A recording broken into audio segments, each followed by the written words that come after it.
Siapa sebenarnya yang melampau?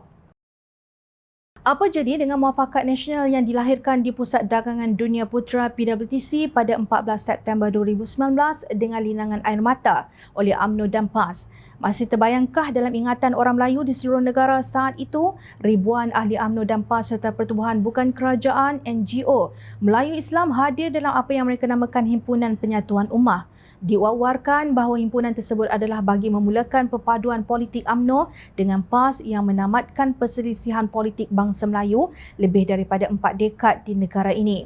Kononnya dua parti politik Melayu Islam terbesar di negara ini kembali bertaut demi agama, bangsa dan negara. Ketika itu, Putrajaya sedang ditadbir oleh Pakatan Harapan yang terdiri daripada Keadilan, DAP, Amanah dan Bersatu. Seolah-olah Pakatan Harapan bukan sebahagian daripada ummah dan tidak ditubuhkan demi agama, bangsa dan negara.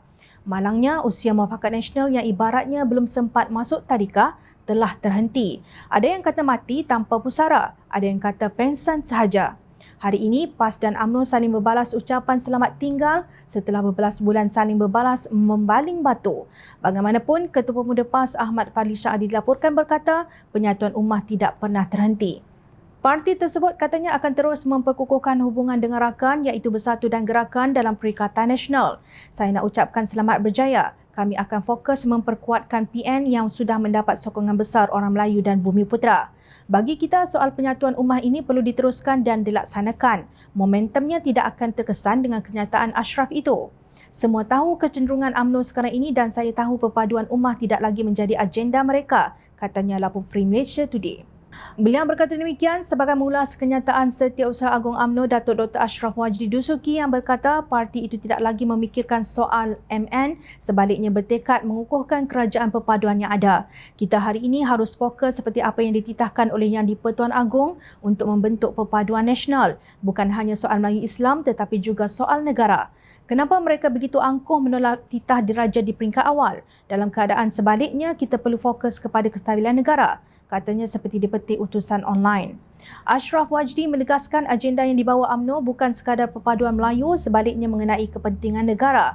Malah beliau mempersoalkan agenda perpaduan Melayu Islam PAS. Kalau betul mereka memikirkan soal penyatuan ummah, kenapa pejuang tidak diterima PN pula atas alasan mengganggu pembahagian kerusi? Maknanya mereka hanya memikirkan soal kerusi dan menang pilihan raya, sedangkan yang sepatutnya diletakkan keutamaan adalah soal penyatuan ummah. Jelas sekali mereka yang cakap sendiri mengenai faktor kenapa gagalnya MN, ia hanyalah soal perebutan kuasa. Itu jawapannya, tegas beliau. Kenyataan kedua-dua pemimpin muda itu jelas bercanggah dengan pandangan timbalan Presiden PAS, Datuk Seri Tuan Ibrahim Tuaman yang masih berharap PAS dan UMNO perlu bersama demi menyatukan umat Islam. MN belum mati lagi, sedang pensan. Saya lihat atas asas penyatuan ummah, agenda kita tak pernah berhenti dan jangan lihat bila parti itu tak bergabung, maka umat ini berpecah. Tidak, katanya seperti dipetik Free Malaysia Today. Apa pula pendirian Presiden PAS Tan Sri Abdul Hadi Awang? Dalam tulisannya bertarikh 22 Mac 2023 yang turut diterbitkan di Harakah Daily, Abdul Hadi mendakwa kekuatan PAS telah dipergunakan untuk suatu agenda yang salah. Pada mulanya, PAS mengambil pendekatan tahaluf siasi yang terdapat dalam politik Islam, iaitu keharusan bekerjasama dengan pihak lain yang pernah dilakukan oleh Rasulullah SAW, khususnya kerjasama dengan kumpulan Islam yang diwajibkan dan kumpulan bukan Islam yang berdamai. Namun, kerjasama itu dibatalkan apabila prinsip dan konsep perjuangan Islam dilanggar oleh pihak yang lain, katanya. Sebagai dalil bahawa tindakannya adalah bersandarkan Islam, beliau memetik firman Allah Subhanahu Wa Taala dalam surah Al-Maidah ayat 2 yang bermaksud, dan tolong-menolonglah kamu dalam mengerjakan kebajikan dan takwa, dan janganlah kamu tolong-menolong dalam berbuat dosa dan permusuhan, dan bertakwalah kamu kepada Allah, sesungguhnya Allah amat berat seksaannya.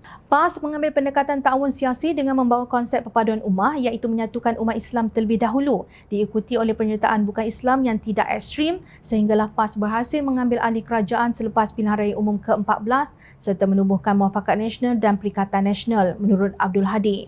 Oleh itu, PAS menolak sebarang pendekatan yang sempit iaitu muafakat nasional yang hanya bercirikan UMNO dan PAS sahaja. Tambahnya, kata Abdul Hadi, PAS terpaksa menjadi lilin yang membakar diri sendiri bagi memancarkan cahaya Islam yang menjadi petunjuk di sepanjang jalan. PAS terpaksa menghadapi kalangan umat Islam yang tenggelam dalam kejahilan dan bukan Islam yang fanatik jahiliah mereka. Semuanya wajib diselamatkan bersama Islam daripada petunjuk Allah kepada seluruh manusia, dakwanya. Demikian bercelarunya muafakat nasional demi mempertahankan Perikatan Nasional. Firman Allah Subhanahu Taala dalam surah Al-Maidah ayat 2 nampaknya sudah tidak relevan lagi. PAS juga ada dalil untuk menghalalkan tindakan parti itu yang bersekongkol dengan pengkhianat, menumbangkan kerajaan yang dipilih rakyat dan menyimpan hasrat untuk menebuk atap. Firman Allah Subhanahu Taala dalam surah Al-Baqarah ayat 190 digunakan untuk tujuan jahat itu. Ayat tersebut bermaksud, dan perangilah di jalan Allah orang-orang yang memerangi kamu, tetapi janganlah kamu melampaui batas, kerana sesungguhnya Allah tidak menyukai orang-orang yang melampaui batas. Apabila agama ditunggang, maka ayat-ayat daripada Al-Quran dimanipulasi ikut kehendak parti. Lalu semua pihak yang tidak bersama PAS dianggap jahil, ekstrim dan sedang memerangi Islam, termasuk UMNO yang mempunyai 3 juta pengikut Melayu Islam. Justru, siapa sebenarnya yang melampau? Ingat, rakyat sentiasa memerhati.